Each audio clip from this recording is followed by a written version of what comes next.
All right, on today's episode of Locked On Lightning, I have Chris Krenn, Lightning beat writer, joining me today. And Chris, welcome to the show. And we're Lightning fans are kind of, I don't know, I'm seeing on social media kind of split between kind of nervous but a large part of us as Lightning fans and people that follow the team is that we're fine. You know, this team never loses a game, 2 games in a row in the playoffs, and really, I guess that's where we should start.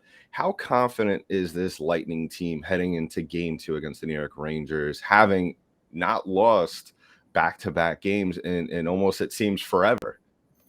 Yeah, I think they're really confident. It's pretty crazy. I mean, there's really not, I guess, a reason to feel like until they actually do it, just because it's been so long since it's happened. But to be honest, yesterday when a few of the guys talked, it was more of a more anger, I guess, towards how Game 1 went than really kind of optimism and positivity heading into Game 2. They're pretty upset with the way they played. I think they were okay with the first period, especially after the long layoff, the first half of the second period. But then obviously things got out of hand there in the second and the beginning of the third. And I think not only the fact that it was close kind of for the first half of the game, but just the way that the score kind of got out of hand kind of ticked some of them off on a personal level. So it'll be interesting to see kind of the jump they have tonight. And I'm sure they'll have a great start and lots of energy for this one.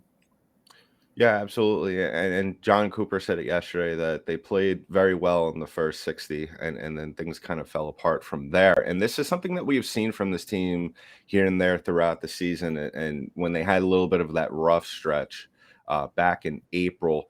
Now, what is the key for this Lightning team going forward? Obviously, the emphasis of playing a full 200-foot game as well as playing all 3 periods from start to finish.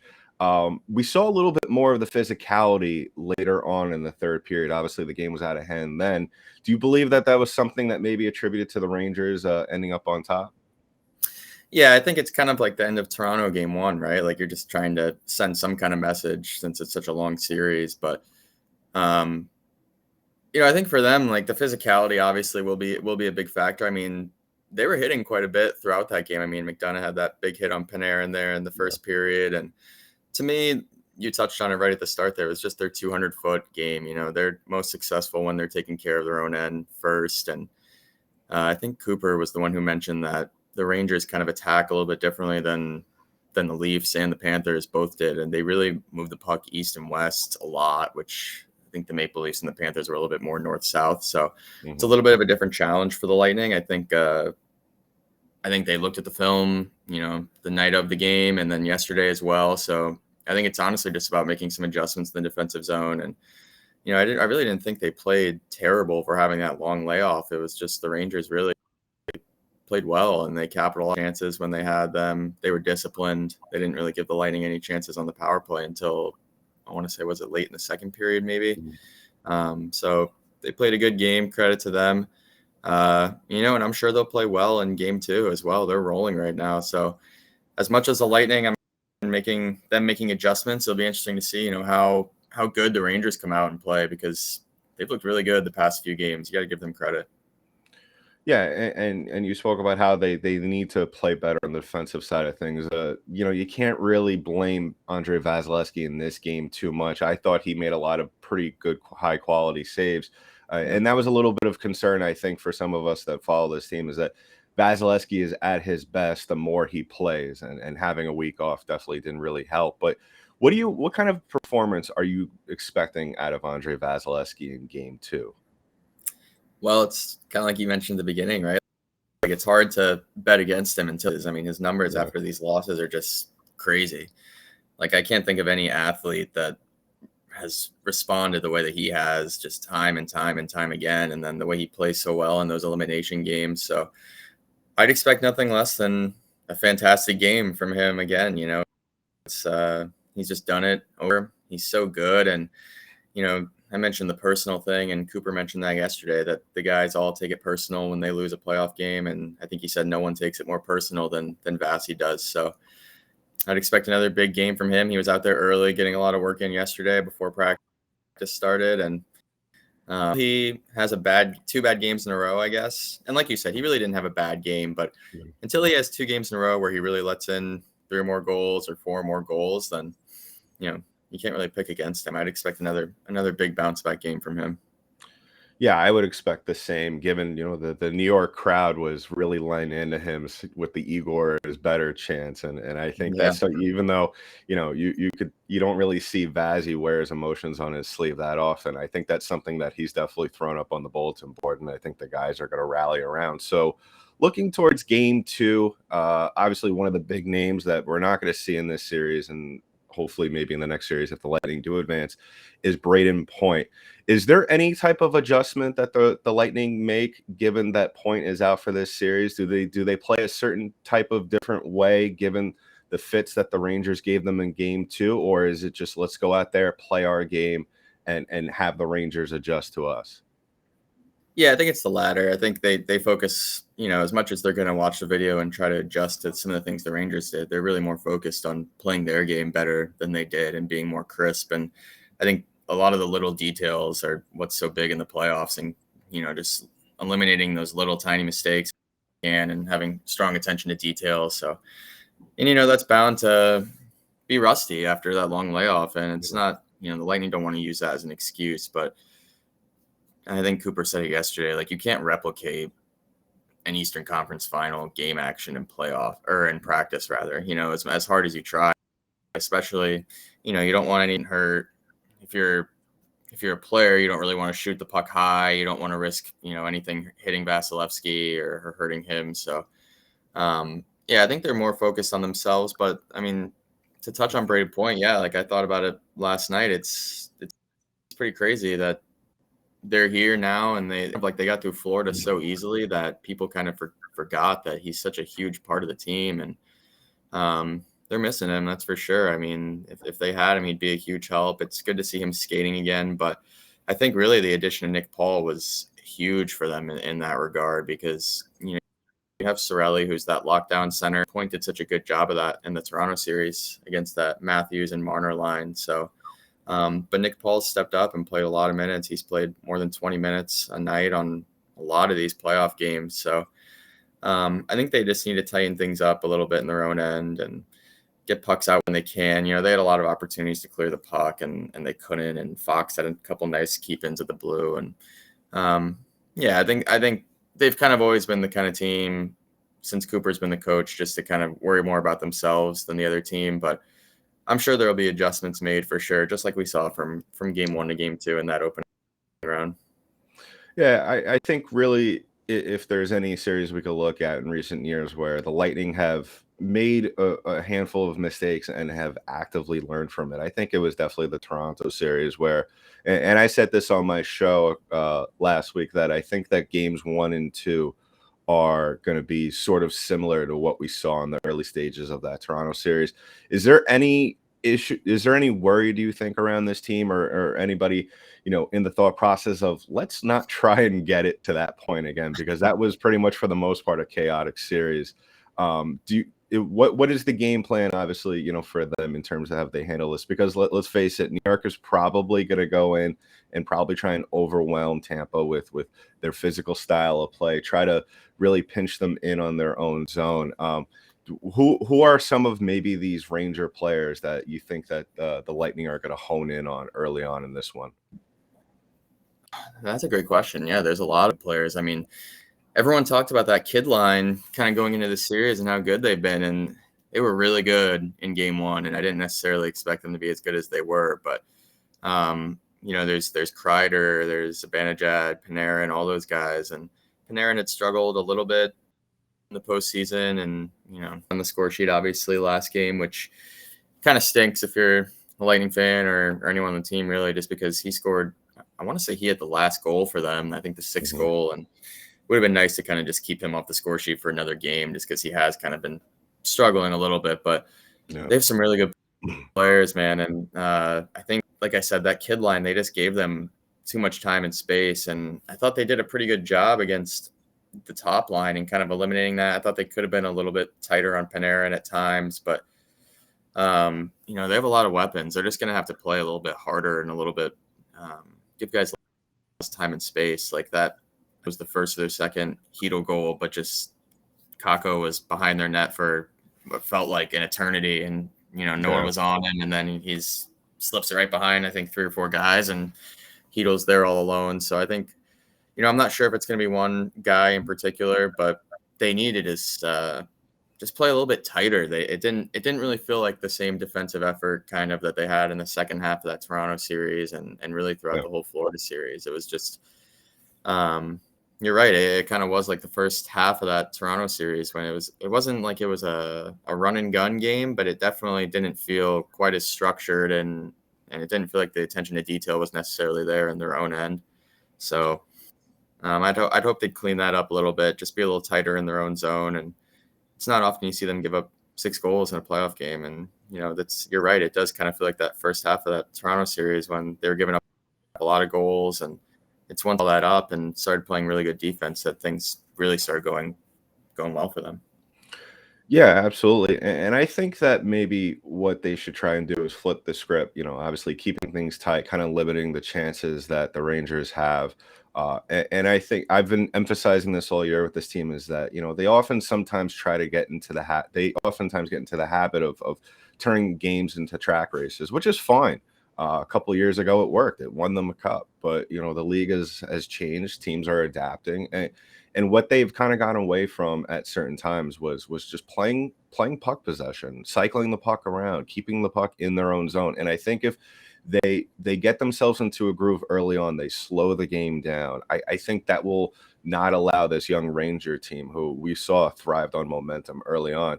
I think that's something that is really going to make the deciding factor for this team. So predictions for game 2. We all love our predictions. Where do you see this game going? Is it going to be a high scoring game like game 1 in certain? Are we going to see maybe game 1 stats from the Edmonton Oilers Avalanche series, or are we thinking of maybe? Because I think, after game 1, personally, maybe this is me being a little biased, I think Vasilevsky is going to go out there. I think he's going to buckle down. We're going to see a couple of shaky moments early on, but I think that Vasilevsky is going to buckle down, maybe give up a cheap one here and there. But I think really it's going to come down to Igor and Vazzy in this one.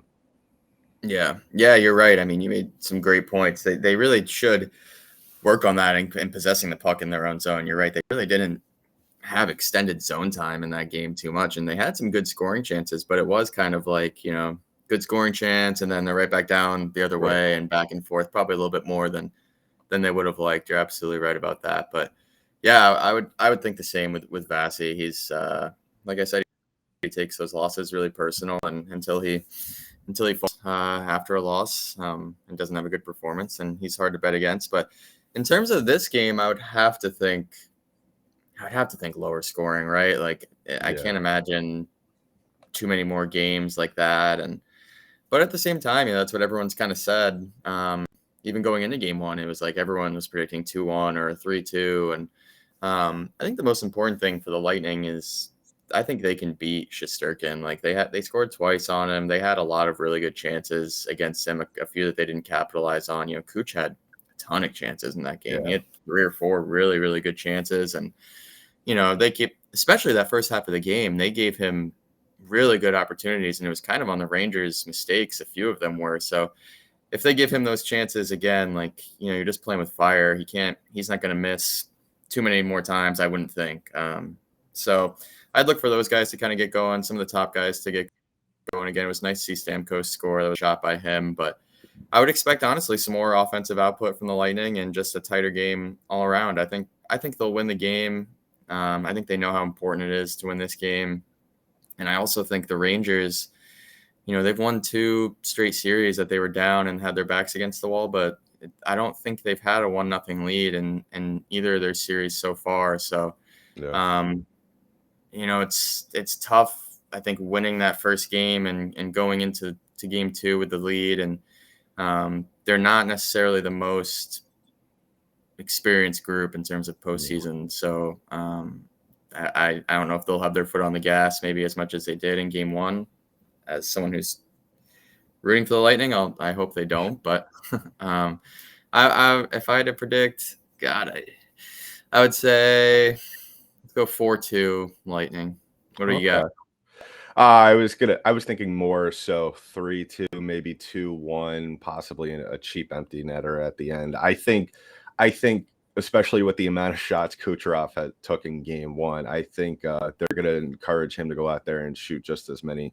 I just think he's just too good to keep off the stat sheet, to where I think he's going to knock in a couple of two, and then we're going to see. I think this is the game Anthony Cirelli finally gets on the stat sheet. I think Anthony Cirelli has been really on the cusp of breaking out this entire postseason. We've seen it, what kind of play he brings to the table, and I think this is the game that he really starts to get things going. Yeah, he's played so well, hasn't he? I mean, and it was shocking to me when the helper on, I think it was Stamkos's goal, and I looked down and I think it was his second assist and third point of the playoffs. I was shocked because he's played so well and he's played a lot of minutes. I'd like to see Killorn get going too. It's shocking to me that he still hasn't scored a goal. He's just so good in the postseason, and he hasn't played bad by any means. You know, I've always respected about his game is he doesn't really make mistakes too often, right? Like, he's smart. He's been there.